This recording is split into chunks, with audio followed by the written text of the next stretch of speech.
So we start this with a quick walk down the side of the car to give you a view of the overall proportions, as requested in the comments previously. This episode, I'm going to put the Airdam and the bumper on. You can ignore that silver bumper I've got there. That's really just tacked on. It's an old one I made. I'm going to try and cover the seam between the wing and the Airdam itself. First thing to do is cut the holes with the Airdam to feed the radiators. I tried different styles left, right, and decided on the rectangular one. These need to be angled in, partly to get the air in, but mostly so I can get them out the moulds. Also, trying to work out the indicator. Obviously, it can't go there because the bumper will be in the way. Into the garage of the Airdam and blast it with a sander to get some curves onto it. As I was doing this, it started to fall apart, so put a metal brace across, glued and screwed that in place, and left it to dry. Quick test fit and trying the indicator out. It sort of fits okay, but nah, that's where the bumper's going to be. Indicator's going to be something else. By this time, I was a bit pissed off with the Airdam, so I decided to try the bumper instead, but that had to start from scratch. I'd forgotten exactly how basic starting from scratch really was. Anyway, here's the materials and let's play some template games. The bumper's got to fit around the front of the headlight, so I'm using the same template I used to make the headlight as the back of the bumper, and then leave some bit to actually shape the bumper with. Before I started shaping it, I thought I'd go and look at real ones, so I popped round to CMA. It's sort of thicker at the sides, and there's that slightly thinner bit in the middle with the upper bar and those two overriders. If you see it from the side, you can see that the front wheel of the DS is way, way forward. So that's going to be something to look at. And also his indicators, well, the whole DS front is a lot higher, so I can't really put mine there. Quick break from the making stuff. I've just been told by my mate I should make these videos longer and more detailed me doing stuff, so hands-on stuff. Can't bother to read the rest of this video, but I'll go forward. I'll try to do more hands-on stuff. Please do leave comments. Do you like the hands-on stuff? Do you want me to keep it short? Let me know what you think. Anyway, back to the build. Using the old headlight template, I can shape the bumpers, cut out one side and the other. They're going to get glued together, make a single big bumper. I should remember to take the tin foil off. I've watched my own videos, I would have learned this. Anyway, we cut out the bumper. So here's front passenger, matches up with the headlight, matches reasonably along there, cuts to a nice angle with the wheel arch. Yeah, that's good. Remember I made that wing with the template? The one thing I didn't do was copy that wheel arch circle. But that's the wheel arches of the wings need to sort out again now. Will I ever learn? Just to prove I was not a complete idiot, well, complete idiot for not doing it in the first place, I decided to quickly do a template of the Airdam, make sure that was symmetrical. So fold a piece of paper over, cut it in shape, blah, blah, tape it on, measure the corners to the centres, and all of it should be fine. It'll fit perfectly, won't it? Yay, the edge looks great. Right to the first corner, that's good. To the centre, happy with that. Oh, that corner is good. That's about 2 centimetres out. Yeah, that angle's not too clever too. So the plan now is cut down there, move that 2 centimetres that way, and realign it. I know I've used this clip already, but it's really worth repeating. There's a 2 centimetre extension with some lollipop sticks bracing it, spray some gloopy foam in there, and let's hope. That fits.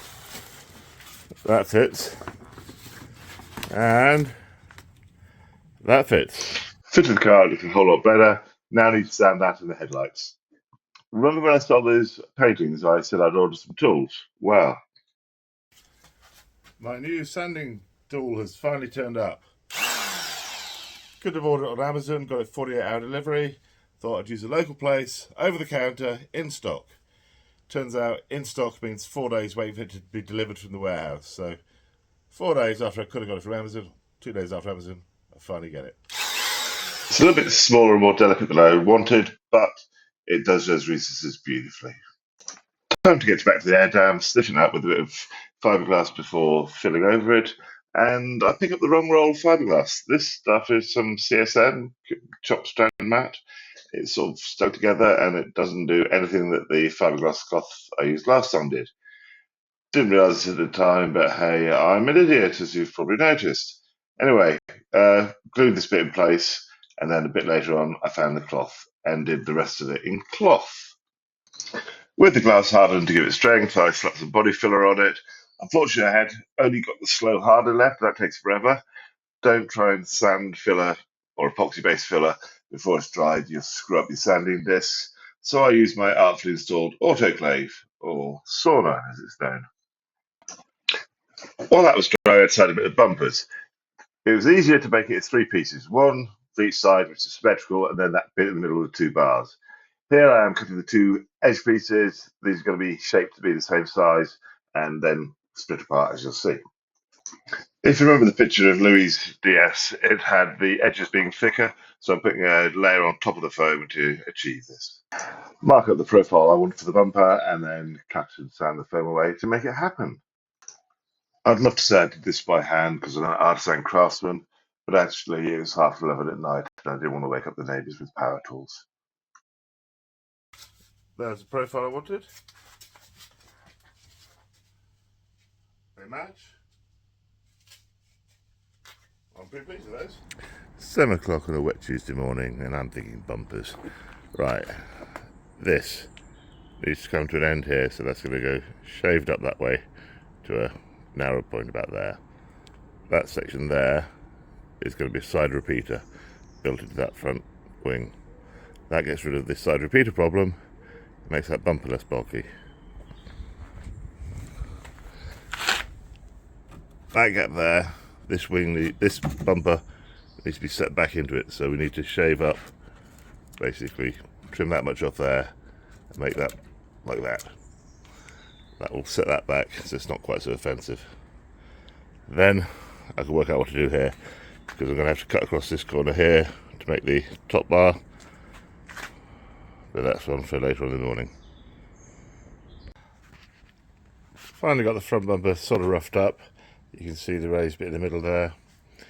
Love to say it was first time attempt, but yeah, fair few tries to try and work it out. Now I've got the bumper with its raised grille there, I need to get the bonnet to fit closely. As you can see, the bonnet rises up in the middle and go down, so I'm going to try and use my laser level to make it flat. Using the wonders of laser levelness, apparently that bit there is level with that bit there. Just going to pop that so I don't cut everything. And this is up.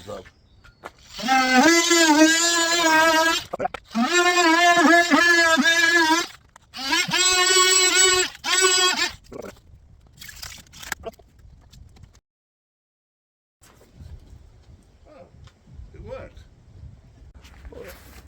That was remarkably successful at closing that gap. What's left with is a bonnet that underhangs there, overhangs here, underhangs there. So I'm thinking I might just reshape this piece to match the bonnet.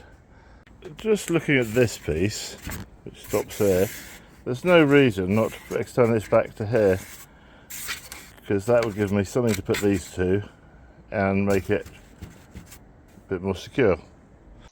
Screw the new bit to the old bit and then cut to make sure they fit nicely.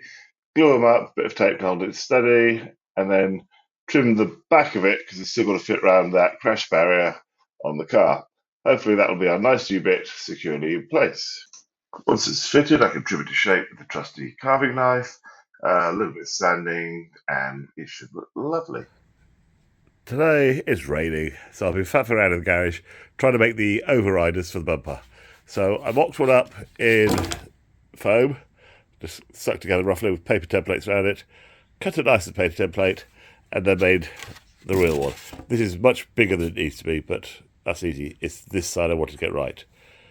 One of the challenges is the bumper slopes, so this side actually slopes in compared to that side, so they're not identical each side. And that is where I learned the benefits of not just templates, but trial fitting. Test fit things, that way they work. Don't forget to leave room for filler, because a few of my templates I've forgotten to actually leave room for filler, so when I fill them, they're too big. If you were wondering what that clip was about, it's because you'll see here the overriding fits flush against the bumper, which means when I fill it, it won't fit. but that'll get dealt with by sanding. Anyway, here I am marking off the outside edge of the overrider because I don't want it looking like it looks at the moment.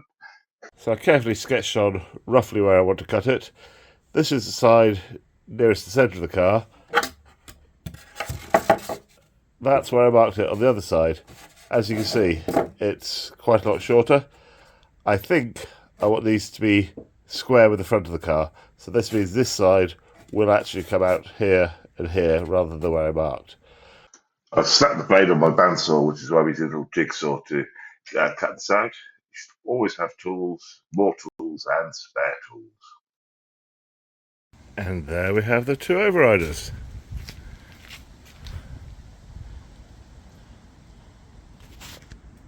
I know there's a slight gap there, but that's going to be filled with filler.